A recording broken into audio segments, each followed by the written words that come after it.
Hello, good morning, and thank you for joining today's webinar. I'm here with Kurt from Loftyworks. Apologies for the slight today, we just had a bit of technical difficulties, but we're all ready to start now. So I'll now hand you over to Kurt. Thank you. Hi there. Hi, everybody. Thank you for the introduction. Yes, my name's Kurt Lyle. I'm a General Manager here at Loftyworks.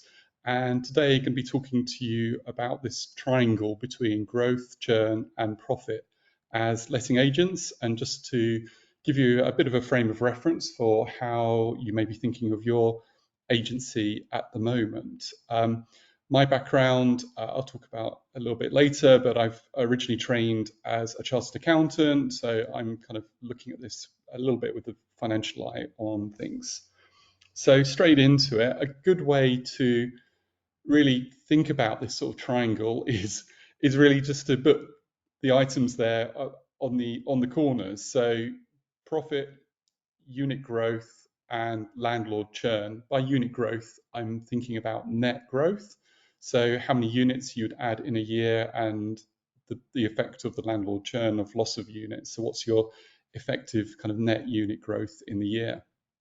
And then what's quite nice about this simple diagram is just think about your own agency and where do you think you fit on this triangle today, and each dot is basically sort of the relative measure of where you are. So it's also worth thinking about that this, you move around within the triangle, so you're not really fixed in any one place. You can change parts within your business to focus on different areas. So in this example, you're in the bottom right hand corner right now. You might be a small agency, you might have just got started, you might have 50 units, and you really want to grow those units because you've got to get up to like 100 units to start making the economics work, so you can sort of start to hire some people and bring some people into the business. As your unit growth increases and your business sort of matures, you have a bit more profit. With that profit, you can then start to sort of move towards kind of more towards the center. And, as you start to mature, perhaps, some of those landlords you start sort of leaving, or some changes start happening. And so you might move a little bit more down towards the left-hand corner, or you might be quite focused on maximizing your profits and moving upwards. So think of this as sort of like a triangle, and you can put your own agency in, where you feel is important. The next slide really kind of puts some numbers behind it. So, these numbers or these sort of benchmarks are really kind of reflective of your own agency situation. So, the type of properties you're renting, the area that you're operating, the sort of nature of your business, for instance, will define that. But these metrics I think are kind of good averages to start thinking about. So unit growth, if you're sort of 200 unit or 200 doors, however you want to kind of sort of identify it, around 5% growth, seems to be sort of the net 5% growth seems to be about where it is at the moment. You can be well above it, you may be below it. It averages out to about that. Landlord churn, we'll come on to it in a minute, but landlords do churn. It's just natural inevitability of the business cycle. Around 10%, might be an average to think about. And then operating profit, I've put 15%. Operating profit is kind of flexed, if you like, by how much the owners or the managers would take out of the business. So, if they're not taking anything out of the business, then, you can be north of that. If you're early stage and the managers and owners are pretty much doing all of the operations, then it may well be zero, for instance. So again, you need to think about where you are. And I think what's quite nice about this is it's like a simple reference model. So for yourselves and for your own agency, these metrics that I've kind of got in front here, you may have a kind of gut feel for it. And I would urge you to, have a look at your last set of financial accounts and get comfortable with these three metrics to really understand, did I really know what my unit growth was for my last financial year? Do I really know what my landlord churn was for last year? And do I really know what my operating profit was? Once you kind of got a feel for that on a kind of like an annual basis, then move to quarterly and then ideally monthly. I'd say it's, it's it's really good as a business to have these metrics kind of in your mind, and you know where you are and you're tracking these month to month. So just looking at some of the drivers behind it, I'm going to start with the one that really it's like a brake on your business. It's holding you, it'll hold you back, and there's so much you can do about it. But like here are like the top unit, top reasons. So selling units, landlords might want to sort of change their portfolio. They might be exiting the business. There might be change of ownership, for instance, and it just naturally happens, right? They want to move those units on, and so you get some attrition there. Secondly, competitor action. So there's new entrants that come to the market. Quite often they will come in and will look to price undercut. That's really their only kind of real differentiation in the early days. So you're having to sort of defend against people or against competitors that are offering lower prices. Poor service. So if you are stretched as a business and you're not focused on delivering the right service to your landlords, then obviously that would be a reason for them to leave. Staff turnover can cause it as well. Staff have great relationships. It's their role to build a relationship with the landlord, with your suppliers, vendors, and with your tenants. If those staff leave and somebody new comes in, doesn't quite understand how the landlord wants things to be run, even down to how they want to receive the money and things like that, then that can upset the landlord and kind of cause a reason for them to move. And then finally, sort of occasionally you have a tenancy that goes not quite right, and you need to start taking legal action. Do you have everything in place? That kind of causes quite a lot of stress for the landlords. Those are the problems, and I think for you as an agency, you want to. A key objective, so this is really going to hold your business back if your churn rate is 20%, heading upwards. If you get down to 5%, you're doing amazing. If you're 10%, you're kind of average.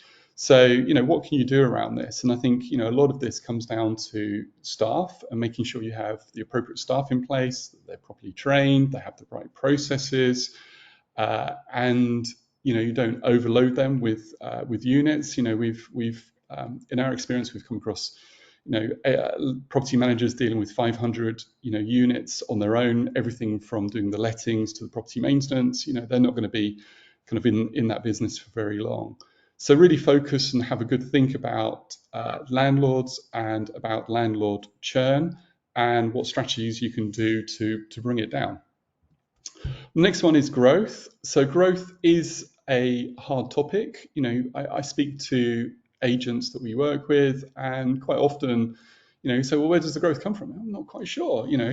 Seems to be sometimes the answers, and it's the power of recommendation and referral. There's like an invisible network. If you're delivering a fantastic service in your area, then sort of word of mouth sort of spreads.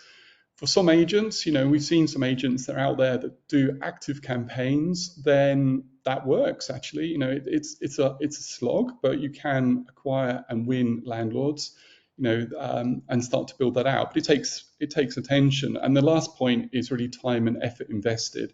So for you as a manager and owner of an agency, if you are stuck inside the detail minutiae of the business, firefighting, working 8 to 6 o'clock at night, trying to just do the accounts, do the client accounting, do the property management, trying to do everything, you're not going to have the time segmentation available to be able to think about growth in an effective way. So I'd urge owners and managers to really ring fence and protect some time, carve out some time in your business just for growth, just for taking landlords out for dinner, just to sort of just to say thank you and to sort of for them to be there. A lot of landlords, as you well know, are part of networks. They'll refer you to other landlords, and it's much easier to retain a landlord than it is to lose a landlord and try and find a new landlord. So that's growth. And then the final one is profit. So profit it's really a balance of two numbers: how much income you've got and what your costs are.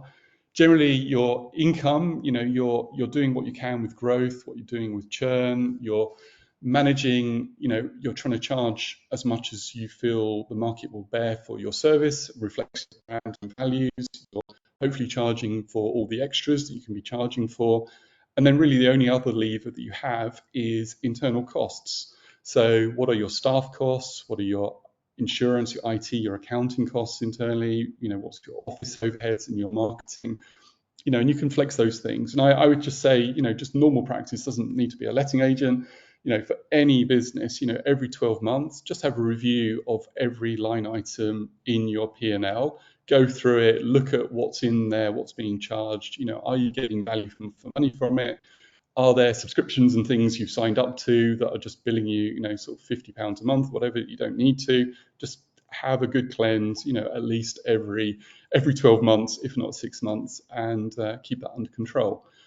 The final bit around profit, I put it here at the bottom, is really owner drawings. So that's really the salary and whatever bonuses the owners and managers would take out of the business. And that can be flexed, right? So if needed, often owners reduce their salary, they don't take any bonuses. If times are good, then they take extra. So when you're looking at profit, you kind of need to normalize that. And a good way to think about it, if you are an owner of a business and you're working in that business, what would be the effective cost to bring in a manager to take on that business so you could take yourself out of the business and then look at the profit? That's what if a company, if you were selling your agency, that would be how an external buyer would look at the company as well. And it's a good way for you to look at the business internally. So just think about all of those items together to get up to, I'd say, like an adjusted profit to think about your business. So just moving on to benchmarking and goals. I've talked about adjusting owner drawings. I've talked about thinking about, not every ratio is the same for every agency. You need to adjust it for where you are, what your average rentals are and things. And then thinking about the triangle again and where you are today. Quite often it's easy to just say, I want to do everything. I want more profit, I want more growth, and I want lower churn. And I've kind of, for me, I was certainly there in my 20s when time was short and get going, but I found that actually pace yourself and have intense focus on one item after the other. So make a list, brainstorm with your team, make a session, have a good session and come up with the ideas, but don't bite off more than you can deliver in any one period. And I think it's quite good to think about a 3-year kind of horizon. This industry, it's not going to go out of business in 3 years. There's subtle changes that happen within the market, so you can pace yourself. And I would urge you to just pick off 1 or 2 items, have intense focus on that, get that moving in the right direction before thinking about changing anything else in your business, and then move on, really. So think of the next 3 years as a number of these like little S curves of, have a little boost, you'll stabilize, you might have be happy now that churn's under control. Then you have another little boost looking at profits. Then you have another boost looking at growth, for instance, or individual details within that. In terms of sort of final sort of slides that I've got, this just bringing it together really. Just think about this. So here's a typical agency doing lessons today somewhere in the UK. The average rent is £1,500. They've got 200 units. They're taking an 8% management fee on average on that. They're delivering 15% net profit on that as well. So that annual income's around 300,000 and net profit bottom line from the business is around 40,000. So how does that look if you start to flex these numbers? So, I can share these slides, and if anybody wants to email me, I've got my email address at the end and can go through it in more detail. But on the left-hand side is that reference. So think of it 288,000, 43,000 profit. And then on the right-hand side is what happens if you start to flex these numbers. So if you go from 200 units and you increase in 12 months by 5%, then you'll have 210 units at the end of those 12 months. What does that bottom line mean? That actually means only £2,000 of extra profit. If you go to 20% growth, so you've got 240 units, what does that mean as additional profit? It means another 8 to 9,000, so you're up to 50,000 in profit. And if you go to 50% growth, so you're now sitting at 300 units, you're now looking at 64,000, so you've added another 21,000 in growth. So the growth driver there is, it's probably the hardest thing to deliver because you've got that natural break of landlord churn that's there, and it's just hard to onboard new landlords and new clients. But then if you look at profit, for instance, the bottom line here, step two, the next, towards the bottom of that chart, it looks at what's the impact if you then start dialing and optimizing your profit, right? So if you had 5% growth, 210 units, but you delivered 20% profit margin, then you'd have 60,000 of profit at the end of it, all the way up to, on the bottom right-hand corner there, if you had 50% growth and you were delivering 35% profit margin, you'd have 150,000 in profit. So, it's really those combinations of churn, profit, and growth, that's driving your business. And ultimately, for every agency out there, you'd like to be delivering, sort of 150,000 in profit versus 40,000 in profit per year. I know you would. So with that in mind, that's kind of a quick run through. I hope you found that useful. Just a quick final message about who we are. Lofty Works, we've been in the market for about 4 years now. We're actually part of a larger US group called Lofty Inc. We're in the business of helping agents succeed in the market. We are a partner to work with you. We offer software and we offer services, and you can either take those in combination or separately. Our services cover essentially helping you with bookkeeping, or looking after client accounting, helps you with back office property management activities as well. And we work in partnership. We've got about 30 clients that we're active with and working with here in the UK. Our US parent company has almost 50,000 agents in the US.